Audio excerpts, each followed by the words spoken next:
रतनपुर गांव में एक गरीब किसान रामू अपनी पत्नी सरला के साथ रहता था। उनका छोटा सा मिट्टी का घर था, जिसमें रोज 2 वक्त की रोटी जुटाना भी मुश्किल था।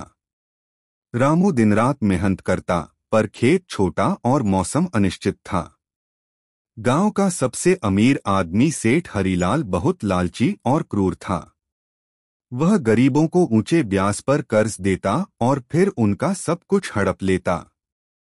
एक दिन वह गुस्से में रामू के घर आया और बोला, रामू, मेरे पैसे लौटा नहीं तो तेरे घर का ताला तोड़ दूंगा। रामू ने विनती की, सेठ जी, मैंने तो ब्याज समेत सब चुका दिया है।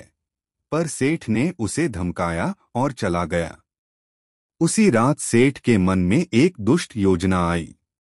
वह अपने नौकर कालू से बोला, मंदिर में जो सोने चांदी के गहने हैं, कल रात उन्हें चुराकर मेरे घर ले आ।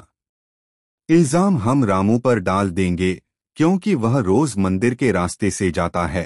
रात को चोरी हुई और अगली सुबह गांव में हड़कंप मच गया। सेठ ने सबके सामने झूठ बोला, मैंने खुद देखा है।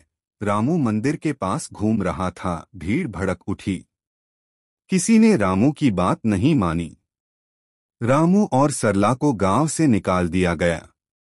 गांव से दूर जंगल किनारे उन्हें एक टूटी झोपड़ी मिली। वहीं भूख प्यास में दिन बीतने लगे।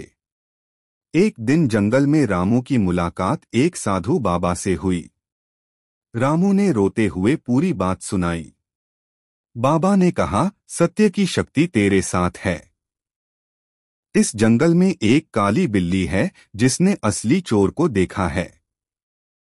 उसे ढूंढ, वही तुझे न्याय दिलाएगी। रामू ने बिल्ली को बहुत खोजा और अंततः वह मिली। रामू ने विनम्रता से कहा, माँ बिल्ली, क्या तुमने चोरी होते देखी? बिल्ली की आंखें चमकीं और उसने इंसानी आवाज में कहा, हाँ रामू, असली चोर सेठ हरीलाल और उसका नौकर है। उन्होंने मंदिर से गहने चुराए और तुझ पर इल्जाम लगा दिया। अगले दिन रामू बिल्ली को लेकर गांव पहुंचा। बिल्ली ने सबके सामने सच कहा।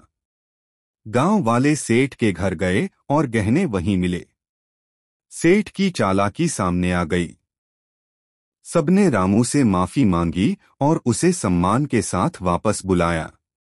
उसी समय बिल्ली के चारों ओर तेज रोशनी फैली और वह एक सुंदर अप्सरा बन गई। अप्सरा बोली, रामू, मैं श्रापित थी।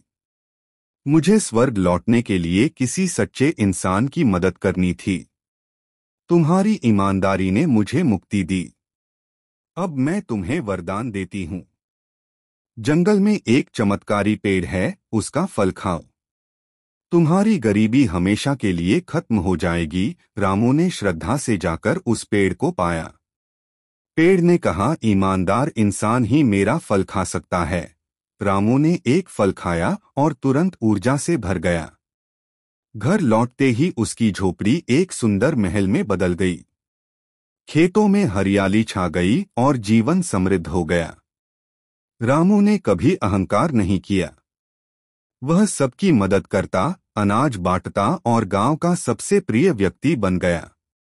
जब सेठ को यह पता चला तो उसने सोचा, अगर रामू अमीर बन सकता है तो मैं क्यों नहीं। वह अपने नौकर के साथ जंगल गया और पेड़ से बोला, मुझे भी फल दे, मैं सबसे अमीर बनना चाहता हूँ। पेड़ बोला, लालच और घमंड वाले को मैं फल नहीं देता। सेठ गुस्से में पेड़ को काटने लगा। अचानक बिजली गिरी और वह अपने नौकर सहित राख हो गया। रामू की ईमानदारी ने उसे सुख, सम्मान और वरदान दिया, जबकि सेठ का लालच उसके विनाश का कारण बना। सीख, सच और भलाई का रास्ता मुश्किल हो सकता है, लेकिन जीत हमेशा उसी की होती है। लालच, झूठ और